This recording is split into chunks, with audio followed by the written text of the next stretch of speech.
Today's topic is unlocking immediate results, the hierarchy of client generation, which is a phrase you coined, didn't you, Andrew? We'll talk about where you got that from in a moment. But basically, what we're talking about is what is the number one thing that health and fitness professionals want or need?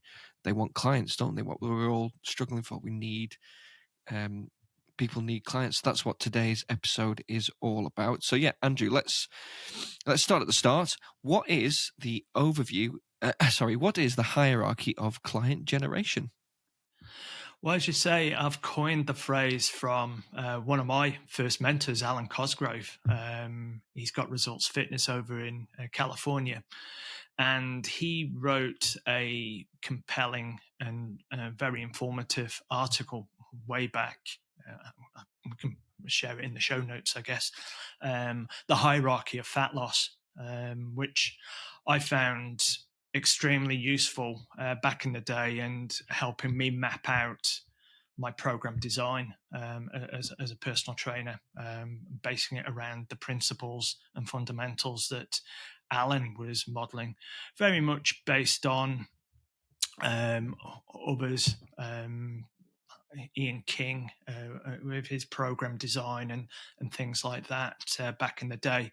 But I've coined this from Alan's hierarchy of fat loss, in essence. So, what is the hierarchy of client generation?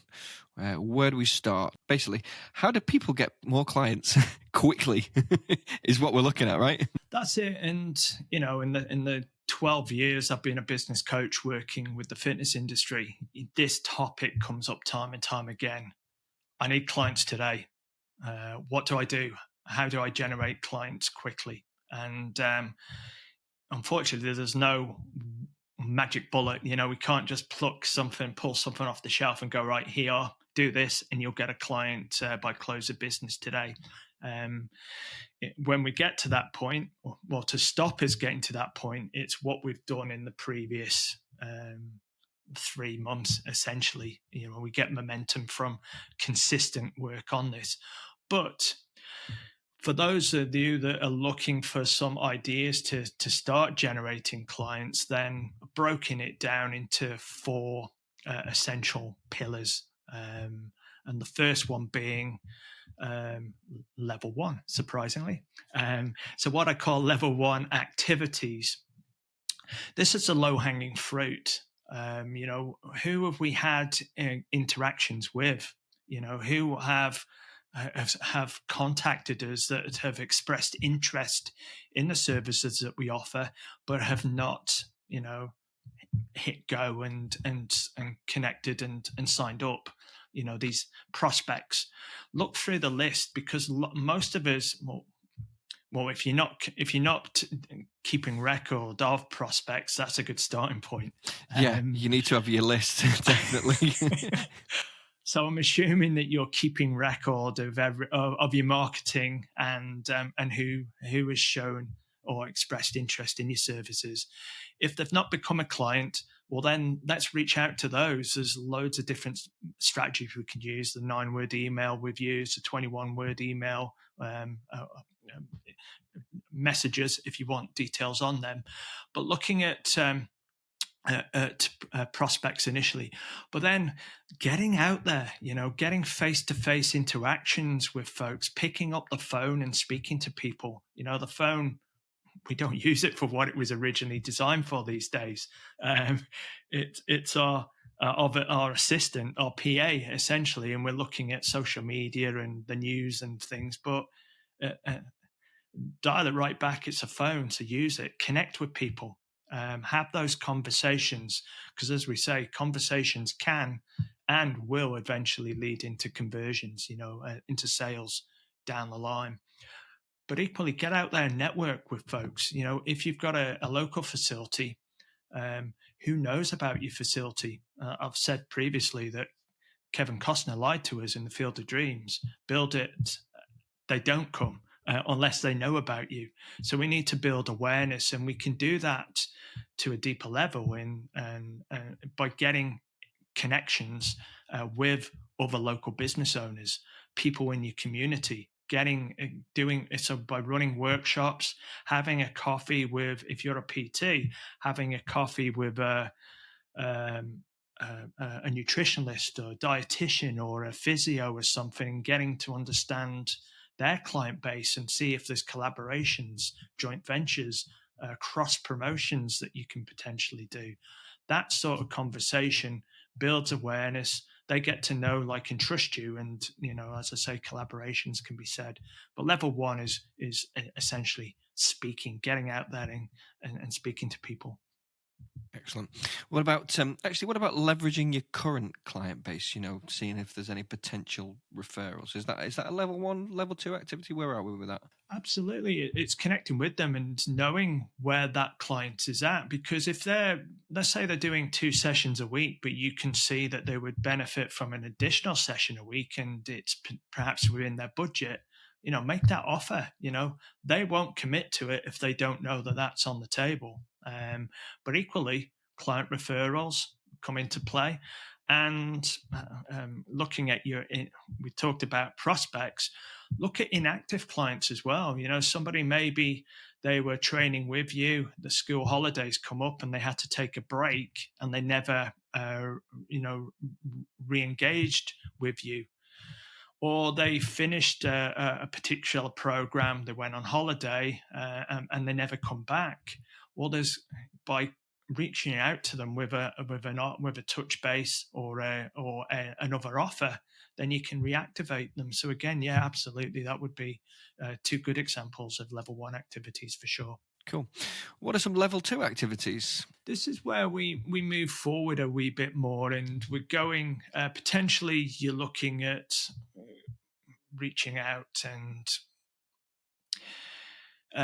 so for me, I'm thinking back to when I was doing it. We had press releases. You might not use them so much now, but media releases, I think, are still a great way of building our profile. For those that don't know what they are, it's basically a statement. It's an article that you submit to the local radio station, to the local magazines, and so on and so forth, giving based on a topic, health and wellness, essentially.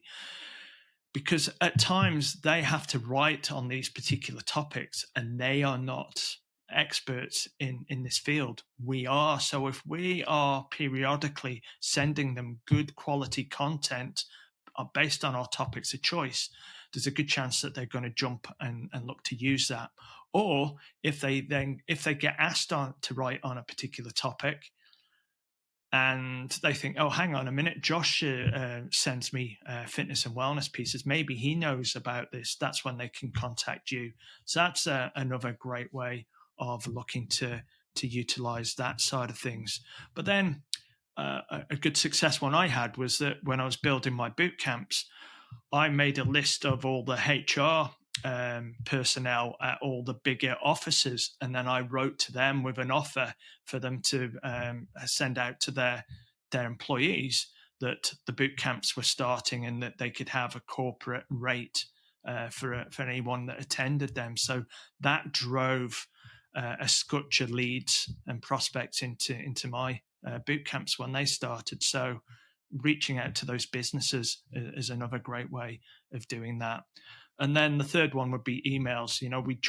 We hide behind our phone because we won't speak to people, but we'll email. So that's another great way of connecting. DMs these days would be another great example of that as well, but because they're not that face-to-face conversations that we had in level one. Yeah. Do you want to briefly touch on some level 3 and 4? Because obviously the point of this podcast is we're trying to get clients quickly, and level 3 and 4, they're slightly more long-term strategies, so not something you want to leverage straight away. But let's touch on some if we could before we wrap up. Absolutely. It's important to touch on these because this is what some of these, such as social media ads, are where people jump in straight away. and they'll post an ad up about their new program launch, but that's going out to a cold audience of people who perhaps don't know, like, and trust you. So they're not really going to buy from you. There's a disconnect there. So You might get lucky, but it's a long shot, right? it's a long shot. It's something that we should look at in the longer term, hence why it's a level 3 and 4 activity. Equally, blogging, we know is important. It's one of our pillar foundation marketing strategies. But again, this is for the longer play. You can these days get your blogs and your videos on YouTube ranked quickly within a few days, but they're not going to get you an instant client. They're more the longer term play to build awareness, to showcase your skills and your authority, which then leads them into a strategy call, a discovery session, and then ultimately a client. So they're longer term plays, but they are important. But that's why they're at level 3 and level 4. So quickly, just to summarize, just to wrap up, what would be the key low hanging fruit, as you like to call it, to try and get some clients quickly through the door? Speak to people you know, who know, like, and trust you. Look at your prospects that have contacted you and look to re-engage with them. Have a look at sending them a 9-word email. Hey, Andrew, are you still interested in bootcamp? For example, would be a great email or DM to somebody, and wait for that feedback, because life gets in the way and they might have forgotten about that. But then reach out to everyone you know, say that, hey, I've got space for X amount, we're looking to bring in new blood, and get the word out there. So speak to people, essentially. Speak to people, get out there and get talking, guys. That is it for today. Please don't forget to rate, review, and subscribe. And if you want help getting more clients or patients, then book in for your free 15-minute strategy call with us by going to strengthmatters.com/strategy.